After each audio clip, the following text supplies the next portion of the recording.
우리가 지난주에는 어머니의 날 주일로 우리가 말씀을 함께 나누었죠. 5월달에는 우리 한국식으로, 한국의 문화로 생각을 하면 5월 5일 어린이날이 있죠. 그런데 우리가 살고 있는 이곳에는 매일매일이 어린이날 같죠. 그래서 5월달, 이 5월달에는 가정의 달로 우리가 우리 교회에서 이렇게 가정의 달로 우리가 또 믿지 않는 사람들도 가정의 달로 이렇게 정해서 우리가 보내죠.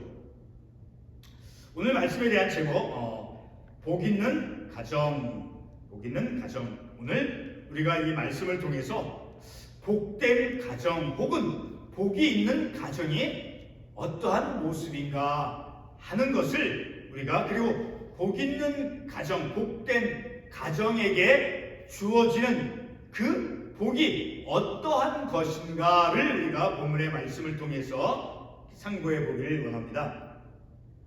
조금 전에도 제가 설교 말씀 제목을 드리기에 앞서서 과거에 우리가 삶을 살았던 우리 한국에서 5월에 5월 5일 어린이날이죠. 그렇죠? 그리고 어버이날이 있어서 이제 5월달을 가정의 달로 정해서 보내죠. 근데 우리가 살고 있는 이곳에는 어린이날이 이제 어떤 특정한 날이 아니라 매일매일 어린이날이죠.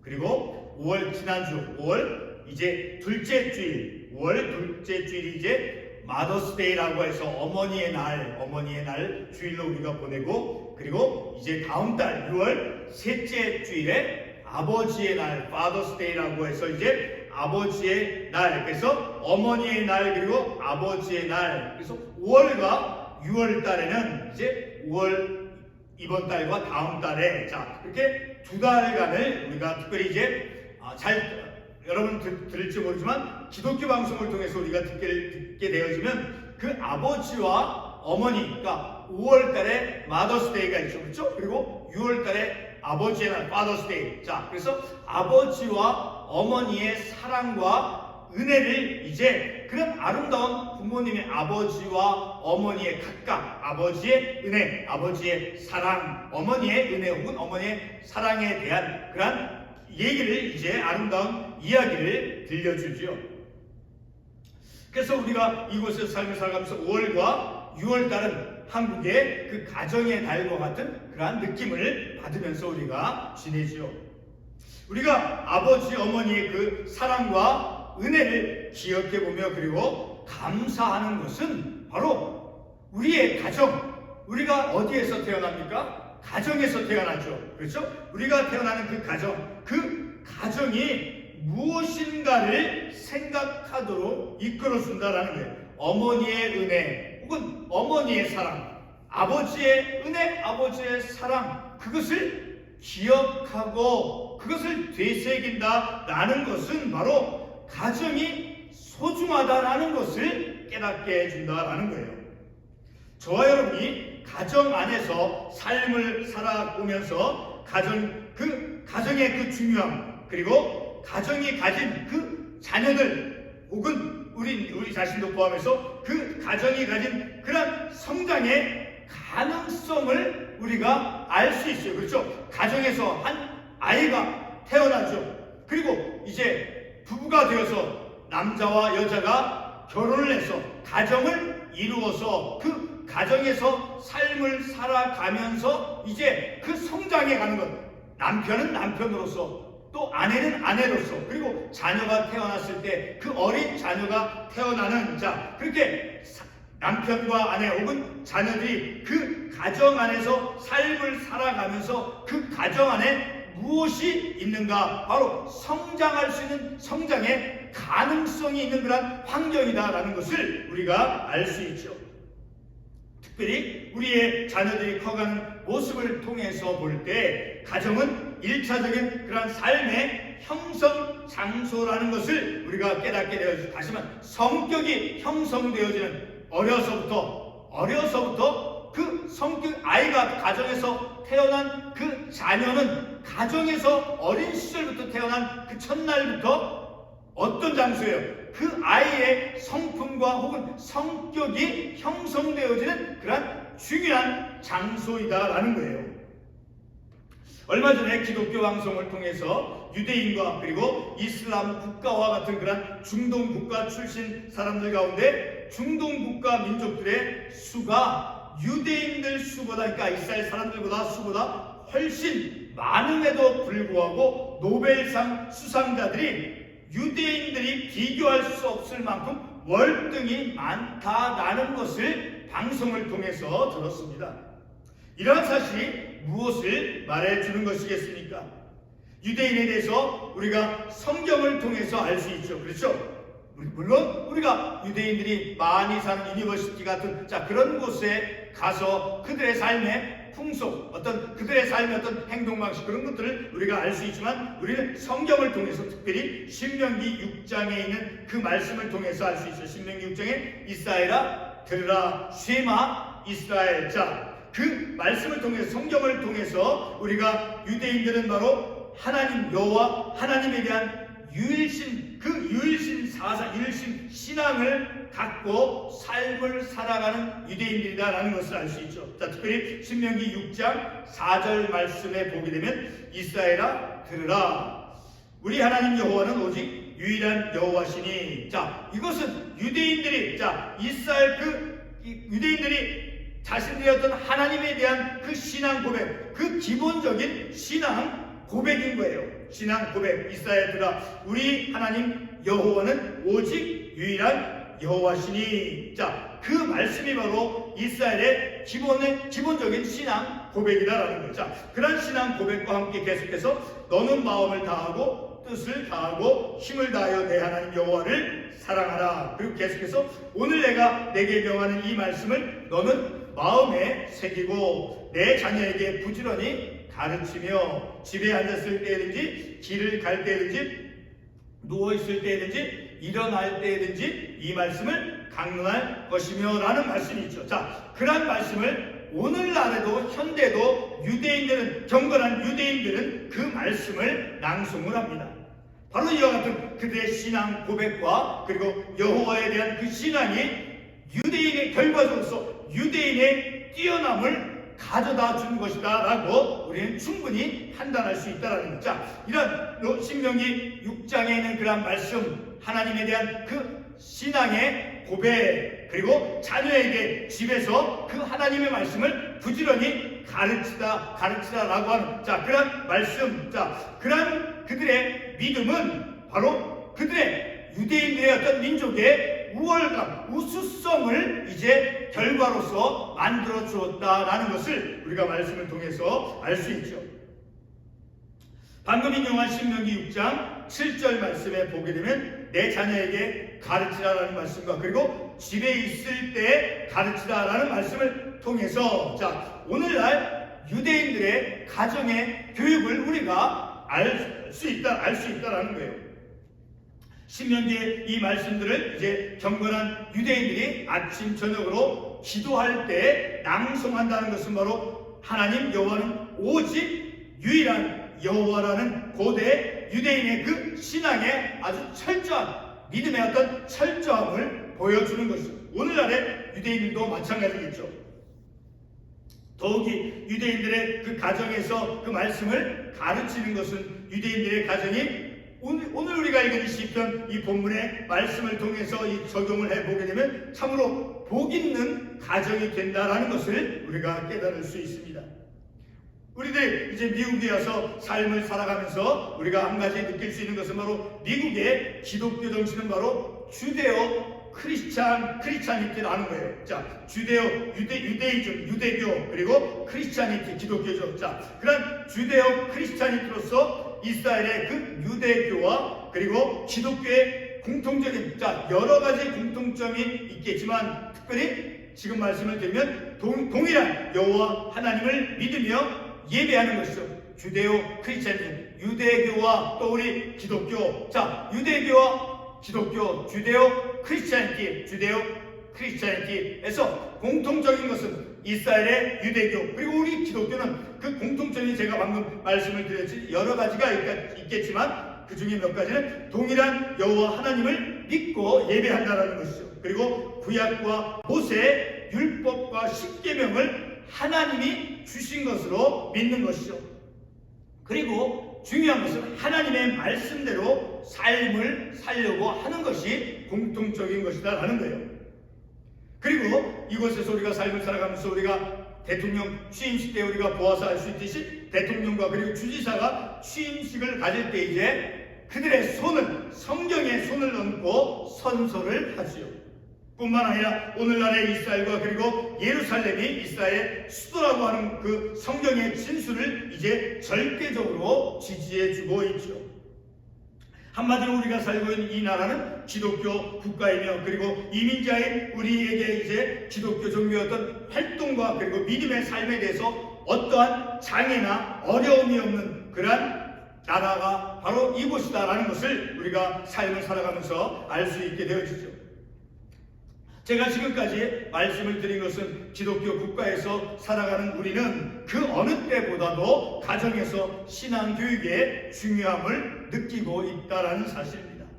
오늘 본문은 어떤 가정이 복이 있는 가정인가를 말씀해 주고 있습니다. 본문 3절에서 보게 되면 내 집 안방에 있는 내 아내, 자, 그 내 집에 있는 내 아내가 어떤 것과 같다라고 비유적으로 말씀하고 있습니까? 결실한 포도나무와 같다라고 말씀하고 있죠. 계속해서 내 식탁에 둘러앉은 자식들, 자, 그들은 어떠하다라고 비유적으로 말씀해주고 있습니까? 감람나무와 같다라고 말씀해주고 있죠. 계속해서 6절 말씀해 보게 되면 내 자식의 자식을 볼지어다. 그러니까 자손의 번성을 말씀해주고 있는 것이죠. 자, 방금 본 이 두 구절들은 바로 본문이 이제 복이 있는 가정에 대해서 말씀해주고 있는 것이죠. 본문은 복 있는 가정이 이제 아내와 자식들을 통해서 반영되고 있다라는 것을 보여주고 있습니다. 어떤 가정이 복 있는 가정입니까? 첫 번째로 어떤 가정이 복이 있는 가정이냐라는 거예요. 바로 여호와를 경외하며 하나님의 말씀의 길을 걷는 그런 가정이 이제 복이 있다라고 본문에서 말씀하고 있죠. 첫 구절에서 여호와를 경외하며 그의 길을 걷는 자마다 복이 있도다. 바로 복 있는 가정은 하나님을 경외하며 하나님의 말씀 생명의 그 길로 삶을 살아가는 자가 복이 있는 자다라는 것을 말씀해 주고 있죠. 자, 이와 같이 복이 있는 가정은 바로 하나님을 경외하며 그리고 하나님의 말씀에 기대해서 삶을 살아가는 자가 복이 있다, 복되다라고 말씀하고 있죠. 자, 이와 같이 하나님을 여호와를 경외하며 살아가는 자는 바로 자신의 손이 수고한 대로 결실을 얻는다라고 말씀해 주고 있죠. 이것은 바로 하나님께서 경건히 삶을 살아가는 자기 백성에게 약속한 복을 보증해 주시는 것입니다. 오늘 이 시간에 우리는 주어진 이 본문의 말씀을 통해서 복 있는 가정의 그 두드러진 특징이 바로 아내와 자식을 통해서 나타난다는 것을 본문을 통해서 새롭게 우리가 깨닫고자 합니다. 잠언 31장에서도 말씀하고 있죠. 현숙한 아내에 대해서. 자, 잠언 31장에서 현숙한 아내에 대해서 어떻게 묘사하고 있습니까? 현숙한 아내는 바로 부지런히 손으로 일하며 그 손의 열매가 그녀에게 돌아간다라고 31장 31절에서 말씀해주고 있죠. 자, 이와 동일하게 본문에 나오는 그 아내는 자신의 손으로 수고한 대로 결실을 얻으며, 그래서 그 수고한 대로 결실을 얻는 그 아내를 어떤 것으로 이제 묘사해주고 있습니까? 결실한 포도나무와 같다라고 말씀해주고 있으니까 결실한 포도나무라고 하는 것은 바로 풍요를 뜻하고 풍요를 상징해 주는 것이죠. 자, 어떻게 해서 도대체 원인이 무엇이길래 자신의 손으로 수고한 대로 먹을 수 있는 것입니까? 본문 4절이 무엇이라고 말씀하고 있습니까? 본문 4절 보게 되면 여호와를 경외하는 자는 이같이 복을 얻으리로다. 자, 자기가 수고한 대로 내가 복되고 형통하게 되어진다. 어떻게 해서 원인이 무엇입니까? 바로 4절에서 여호와를 경외하는 자는 이같이 복을 얻으리. 여호와를 경외함으로 말미암아 자신의 손으로 수고한 대로 결실을 맺는다. 그래서 결실한 포도나무와 같다. 그러니까 풍요로운 그런 삶을 하나님께서 주신다라는 거예요. 풍요로운 삶을 내 수고한 대로 결실한 그 결실한 포도나무와 같다라고 말씀해주고 있죠. 바로 그렇게 원인은 바로 그들이 자신의 손으로 수고한 대로 먹을 수 있는 것은 바로 여호와를 경외함으로 복을 받는 것이다라는 거예요. 하나님을 경외한 결과로 주어졌다라는 것을 우리가 이 말씀을 통해서 알 수 있게 되어지죠. 한 가정의 어머니가 하나님을 경외하는 삶을 살아갈 때 그 어머니가 수고한 결실을 얻게 되면 그 수고한 것에 대해서 한 가정의 어머니가 하나님을 경외할 때 그 경외한 가정에서 하나님을 경외하는 그 어머니가 수고한 그 결실을 얻게 되어진다라고 본문이 말씀해주고 있다라는 거예요. 어떤 가정이 복된 가정입니까? 아내가 혹은 어머니가 하나님을 경외하는 그런 가정이 될 때, 어머니가 집에서 아내가 하나님을 경외하는 그런 어머니, 하나님을 경외하는 가정이 되어질 때 그 가정은 복 있는 가정이 된다라는 것을 우리가 말씀을 통해서 알 수 있죠. 큰 두 번째로 복 있는 가정의 결과로서 자녀들의 삶이 감람나무와 같다라고 오늘 본문 3절에서 말씀해주고 있죠. 자, 자녀들이 감람나무 같다라고 말할 때 감람나무가 상징해주는 것이 무엇입니까?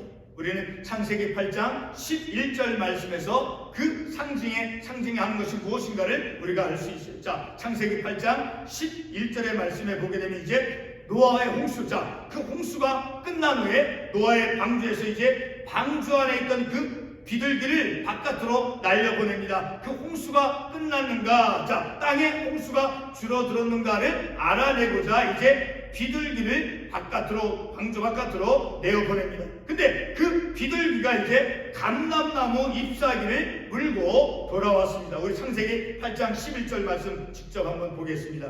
창세기 8장 11절 말씀 같이 한번 읽어보겠습니다. 저녁때 비둘기가 그에게로 돌아왔는데 그 입에 감람나무 새 잎사귀가 있는지라 이에 노아가 땅에 물이 줄어든 줄을 알았으며, 그 노아의 방주, 홍수가 끝인 후에 그 땅에 물이 얼마나 차 있는가를 알아보기 위해서 그 방주로부터 비둘기를 날려보내는데 그 비둘기가 방주로 다시 돌아왔는데 감람나무 잎사귀를 물고 돌아왔다라는 거예요. 그것은 바로 땅이 이제 살아있다라는 그 소식을 가져온 것이다라는 거예요. 그러니까 평화의 소식을 가져왔다는 거예요. 이제 홍수가 끝난 그런 평화의 소식. 그래서 이 감람나무는 평화를 상징해 준다라는 것을 우리가 말씀을 통해서 알 수 있게 되어지죠. 감람나무의 또 하나의 상징은 바로 선택이다라는 거예요. 로마서 11장 17절 이하에서 보게 되면 이제 유대인을 상징하는 그 참 감람나무에 이방인인 돌 감람나무가 접붙임을 받는 말씀이 기록되어 있죠. 참 감람나무는 바로 선택받은 유대인을 가리킵니다. 다시 말해 감람나무는 하나님의 선택을 의미한다라는 것이죠. 시편 52편 8절에 다음과 같은 말씀이 있습니다. 그러나 나는 하나님의 집에 있는 푸른 감람나무 같으며 하나님의 인자하심을 영원히 의지하리로다. 이 말씀에 보게 되면 나는 하나님의 집에 있는 푸른 감람나무 같으며, 이 말씀은 바로 하나님의 선택을 입은 자, 하나님의 선택을 의미한다는, 하나님의 집에 있다라는 것은 내가 선택을 받아서 구원받은 자라는 것을 의미해 주는 것이죠. 다시 본문 3절 말씀으로 돌아와 복 있는 가정의 그 자녀는 하나님의 선택을 입은 자들입니다. 하나님의 구원을 받은 자, 그런 하나님의 선택을 입은 자들이다라는 것이죠. 이와 같은 선택을 받은 자식은 또한 자손의 번성을 본다라고 본문 6절에서 말씀해 주고 있죠. 자손의 번성을 본다라는 것은 바로 온전한 가정이 되어질 때 그 자손의 번성을 이룰 수가 있는 것이죠. 결론의 말씀을 드리겠습니다. 복 있는 가정은 하나님을 경외하는 가정입니다. 하나님을 경외하며 살아가는 그 가정에 하나님의 약속의 복이 실현되어진다라는 것을 말씀을 통해서 알 수 있죠. 어떻게 실현이 되어졌습니까? 2절에서 말씀해주고 있죠. 내 손이 수고한 대로 먹는다. 그리고 형통해진다. 자, 여러 가지 많은 복 가운데 오늘 본문의 말씀에서 우리가 알 수 있는 것은 하나님을 경외하는 가정, 복된 가정에게 주어지는 그 하나님의 은혜는 바로 내 손이 수고한 대로 먹는다. 수고하고 땀 흘려 어떤 것을 소득을 벌어들였지만 그것을 잃어버리고 빼앗기는 것이 아니라 그 수고함, 그래서 결실한 포도나무와 같다. 집안에 있는 그 아내, 어머니가 하나님을 경외하는 그 모습, 그 아내는 3절에 내 집 안방에 있는 내 아내는 결실한 포도나무 같으며, 바로 하나님을 경외하는 아내, 그리고 하나님을 경외하는 그 자식, 바로 아내로 인해서 자녀가 하나님을 경외함으로 해서 그 가정이 복된 가정, 복이 있는 가정이 되어진다라는 것을 우리가 이 말씀을 통해서 깨닫고 다시 한번 그 하나님의 은혜가, 하나님의 약속의 복이 어떤 모습으로 성취가 되었습니까? 2절 다시 반복해서 말씀을 드리면 내가 내 손이 수고한 대로 먹을 것이라. 그리고 또 한 가지, 내가 복되고 형통하리로다. 형통의 복. 자, 그런 하나님의 은혜를 누리게 되어지는 그 가정은 바로 복 있는 가정, 복된 가정. 그 복된 가정에서 특별히 이제 아내와 그 자식, 아내는 어떠한 모습을 보여줍니까? 하나님을 경외하는 아내. 그리고 자식들도, 자, 자식, 내 식탁에 둘러앉은 자식들은 어린 감람나무 같으리로다. 하나님의 선택을 받은, 하나님의 구원이 임한 그런 자녀를 뜻하는 것이죠. 자, 오늘 우리가 이러한 말씀을 통해서 올 가정의 날을 우리가 보내면서, 그리고 지난주에 어머니 날로 주일을 우리가 보내면서, 그리고 6월달에 이제 아버지의 날을 우리가 맞이하지만, 이렇게 가정의 날, 어머니의 날, 또 아버지의 날을 우리가 보내면서 특별히 우리의 가정이 어떠해야 하는가, 바로 오늘 시편 본문의 128편에 있는 말씀과 같이 하나님을 경외하며 그의 길을 걷는 자마다 복이 있도다. 바로 하나님을 경외하는 자는 이같이 복을 얻으리로다라고 분명히 하나님께서 약속의 말씀을 해주었죠. 오늘 우리가 이런 말씀을 통해서 복된 가정, 하나님을 경외하며 하나님의 말씀, 생명의 길로 믿음의 그 삶을 살아가는, 하나님의 말씀대로 삶을 살아가는 저와 여러분 우리의 가정이 되어지기를 바라는 것입니다. 기도하겠습니다.